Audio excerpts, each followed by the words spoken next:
Students, today we will read about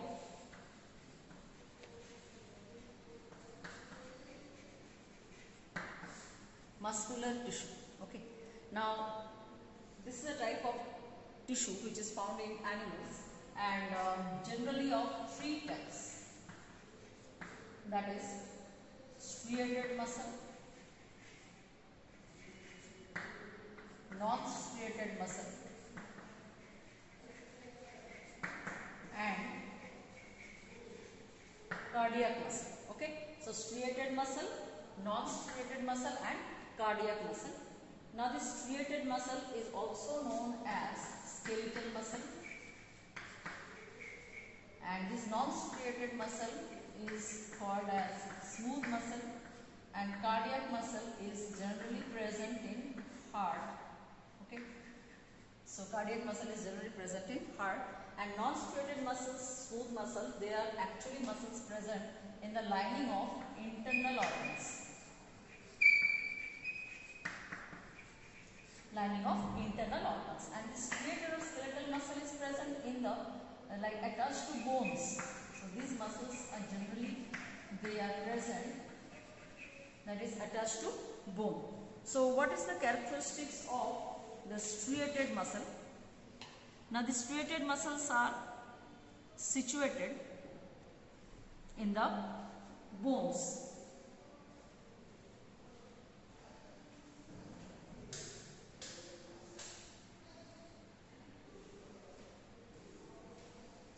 And the striated muscles having striations in their cells.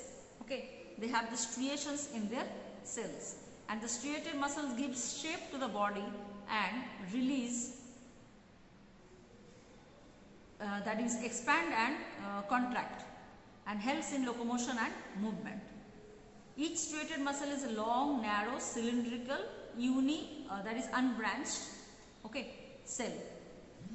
And the striated muscle fibers are multinucleated and synovial in nature. That means these muscles and in the joints they have synovial fluid.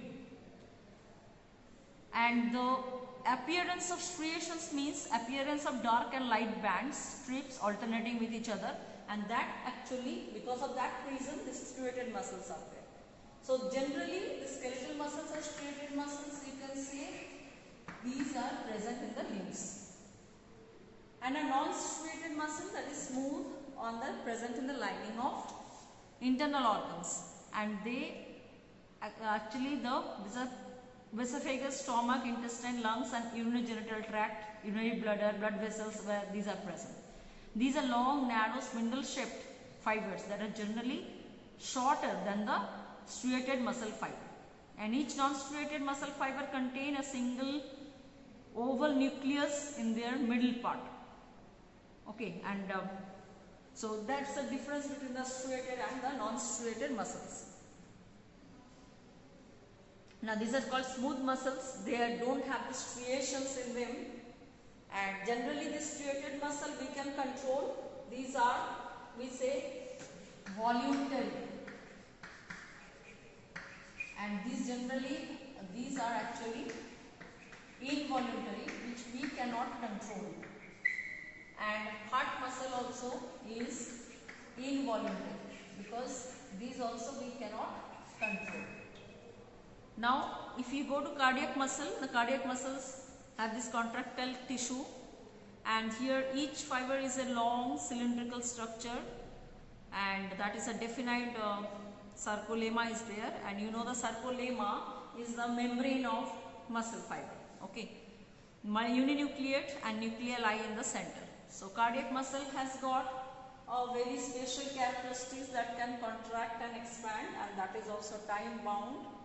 So heart muscle, the rhythmic contraction and relaxation is seen, so they maintain pace, rhythmic, and they are involuntary because that is controlled by the CNS.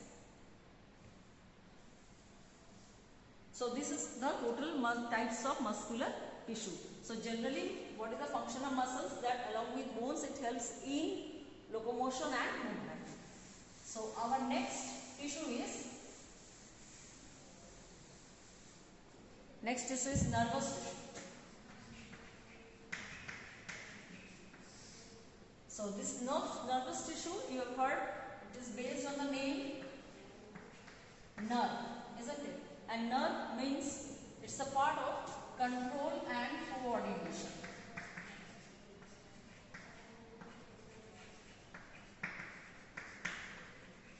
Control and coordination. And generally this nerve do what? If you say stimulus is the external changes, and this stimulus is received by sensory nerve fiber, then it goes to CNS, and CNS sends the command to motor nerve fiber, and then response is done, and response is generally done by muscle, and that's what we called as effector also.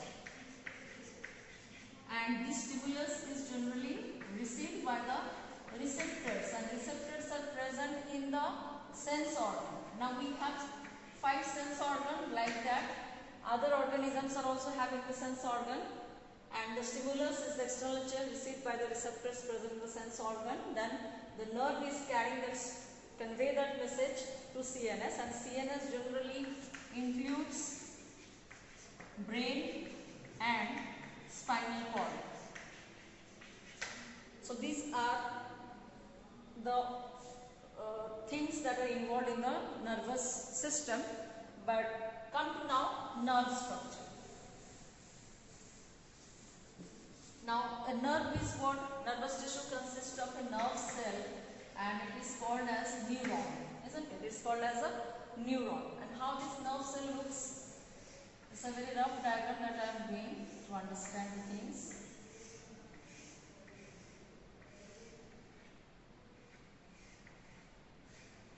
So these are the parts, nerves,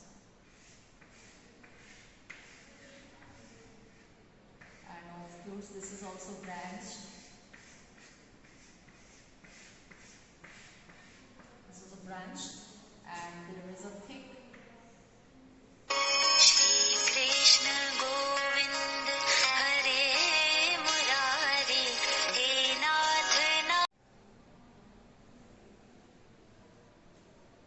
there is a thick myelin sheath, okay, and here is the nucleus.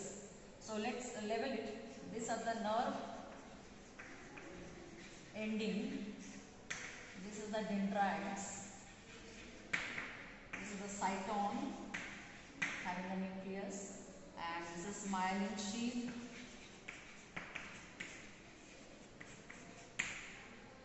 This is the axon.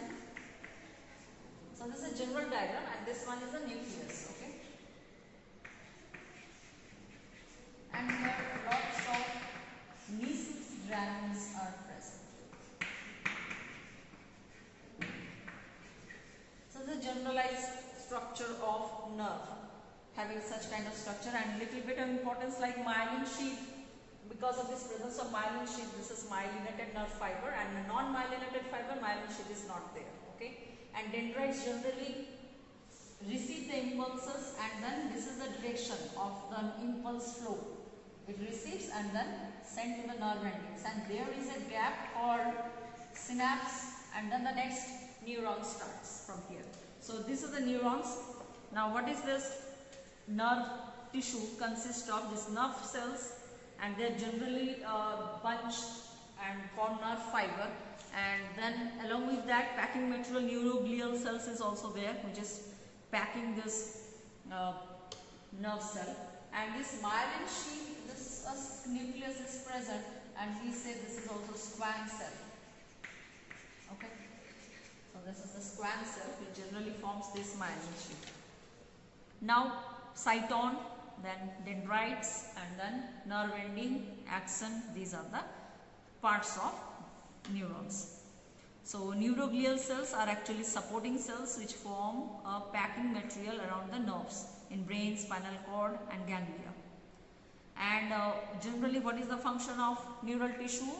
That neural tissue actually coordinate and controls the functioning of different parts of the body. And the sensation of smell, then vision, then hearing, etc. are actually performed by this nervous tissue. and the neural tissue also helps in this containing these activity control also they do, and changes in the internal structures, okay, that also the information they give, and the nervous tissue brings this appropriate response to the stimulus whatever the living body receives. So this completes the muscular and nervous tissue. Go through NCERT, join tomorrow's online class and clear your doubts. Thank you.